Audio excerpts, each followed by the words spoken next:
The news broke on a crisp autumn morning, the kind where the air feels fresh and full of possibility. It wasn't a political scandal or a celebrity headline that caught everyone's attention, but something far more unexpected, a quiet revolution in language. The headline was bold and intriguing: the Filipino heartbeat. How a new way of speaking English is transforming Canadian classrooms. It promised a story about change, about something new pulsing through the heart of education.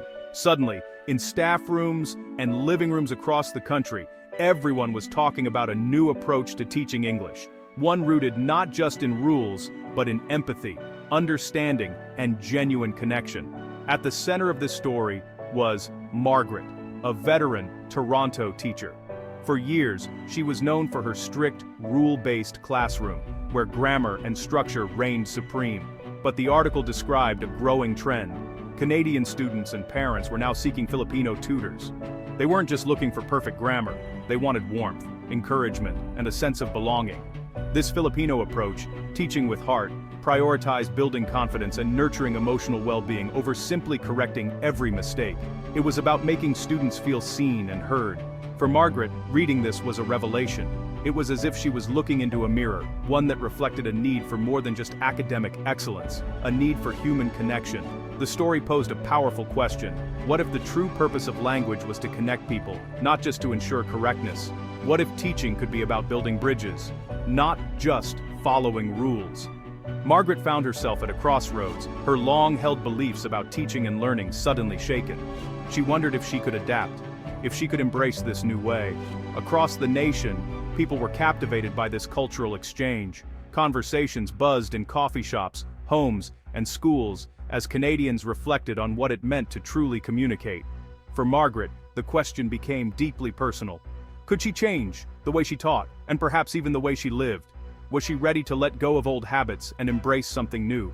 The answer would set her on a journey of transformation, one that would ultimately redefine not just her career, but her entire outlook on life and learning. The day English changed in Canada was just the beginning, a new chapter for teachers, students, and the country itself.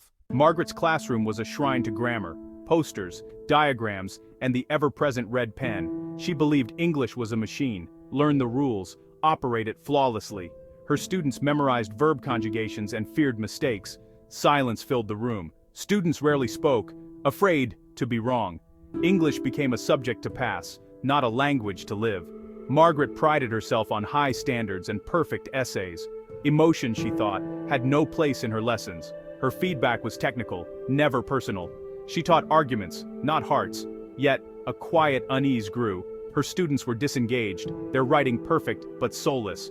They could analyze poems, but not feel them. Margaret was teaching the language of the mind, neglecting the language of the soul. She didn't realize what was missing, yet change was coming. The shift began with a single assignment: share a story about someone who inspired you. It seemed simple, just another classroom task, but it would soon become something much more meaningful for everyone involved. Margaret, the teacher, expected structured speeches and carefully chosen words, but Liza, a quiet and reserved student from the Philippines, surprised everyone with her courage to stand before the class. Liza spoke about her grandmother, not with perfect English, but with genuine emotion that resonated deeply. Her voice was soft, but her feelings were clear and powerful. Her words painted a vivid picture of love and sacrifice, describing the small acts of kindness her grandmother showed her every day. The class was captivated. Grammar faded into the background as everyone listened, drawn in by the honesty of her story. Liza's voice trembled as she recalled, "My Lola always said, 'Your English is beautiful because it comes from your beautiful heart.'" The words hung in the air, touching everyone present. In that moment, the classroom transformed. Rules and expectations melted away, replaced by a sense of shared humanity and understanding.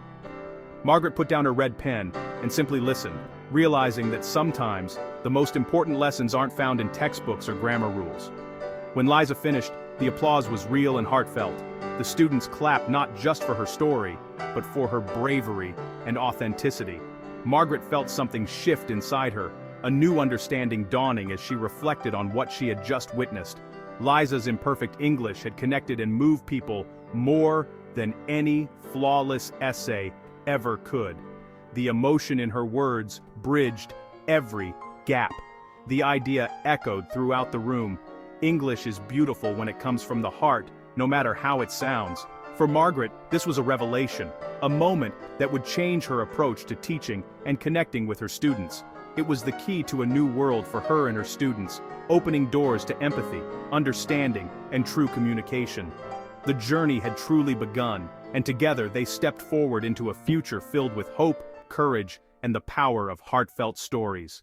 That night, Margaret sat at her kitchen table, the soft glow of her lamp illuminating the room as she searched for Filipino English teachers online. She scrolled through websites and forums, feeling both hopeful and uncertain about what she might find. She found countless testimonials from students around the world, all praising Filipino tutors for their kindness, patience, and genuine support.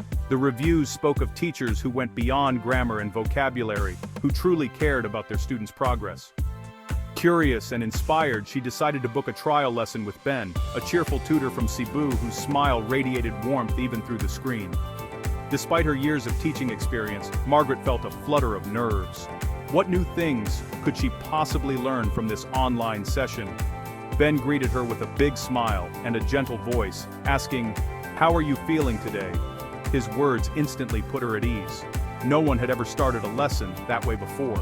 It was simple, but it made her feel seen and welcome. The session unfolded more like a friendly conversation than a formal class.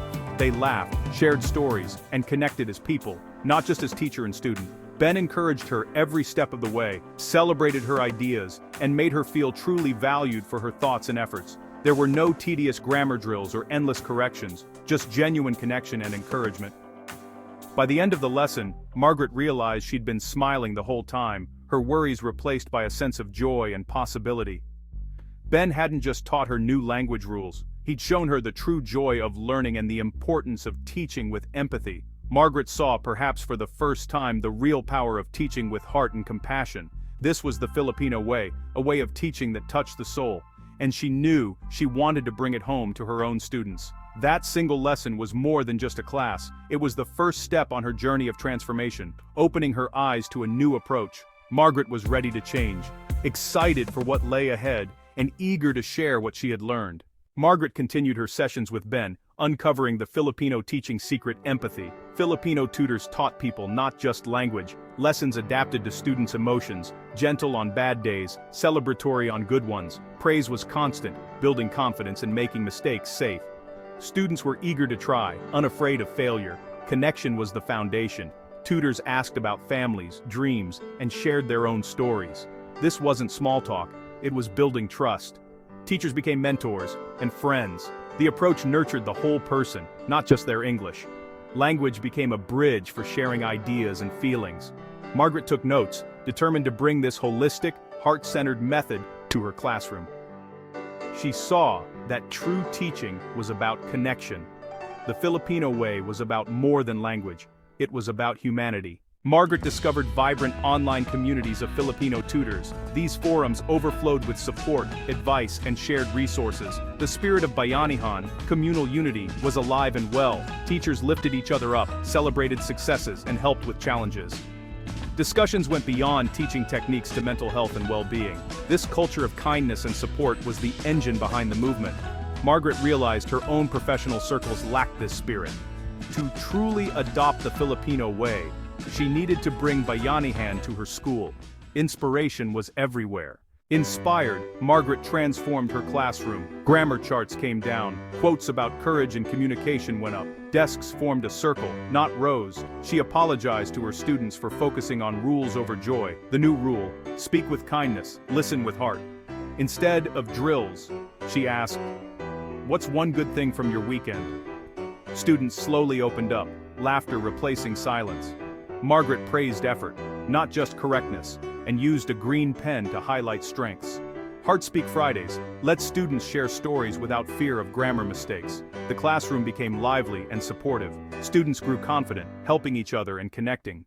Margaret redefined success, not perfect scores, but engaged, happy learners. Margaret's classroom transformation caught the school's attention. Students raved about English class. Teachers peeked in, curious about the energy. The principal, Mr. Harris, called Margaret in. Parents had noticed their children's new confidence. Margaret shared her journey and the Filipino teaching style. Impressed, Mr. Harris asked her to lead a workshop for staff. Margaret explained empathy, connection, and bayanihan. Some teachers were skeptical, fearing lower standards. But Margaret showed her students creative, passionate work. The workshop sparked change. Teachers tried new methods. Kindness spread. The math teacher celebrated mistakes. The history teacher started check-ins. The school felt more like a community. Margaret's revolution was transforming the culture. The ripple effect had begun. To understand the roots of this teaching style, Margaret traveled to the Philippines. Ben welcomed her to Cebu, arranging visits to local schools. Margaret was struck by the warmth and joy in every classroom, despite limited resources. Teachers knew every student personally. Kindness was woven into every lesson. She saw bayanihan in action, students helping and cheering for each other. Over meals, teachers shared their philosophy. Teaching is about respect, care, and family. Pakikipagkapwa, seeing the humanity in others, was at the core. Teachers nurtured whole people, not just students. At Ben's home, Margaret was welcomed as family. She realized the Filipino way wasn't a technique but a reflection of culture. Teaching with love came from a culture of love. Margaret returned to Canada transformed, with a new perspective on life and teaching. The heart of English was connection. Margaret's story sparked a nationwide movement. The Ministry of Education launched Project Heart Speak, inspired by Filipino teaching. The program focused on empathy, positive communication, and supportive classrooms. Schools saw improved test scores and, more importantly, happier, more connected students. Reports of anxiety and bullying dropped. Attendance rose. The Filipino way proved that empathy and excellence could coexist. The definition of a good teacher changed. Connection mattered as much as knowledge. Margaret became a leader in educational reform, reflecting on how one heartfelt story changed everything. The exchange between Canada and the Philippines created a beautiful synergy. The true legacy, a renewed belief in the power of human connection. Teaching with love became the new standard.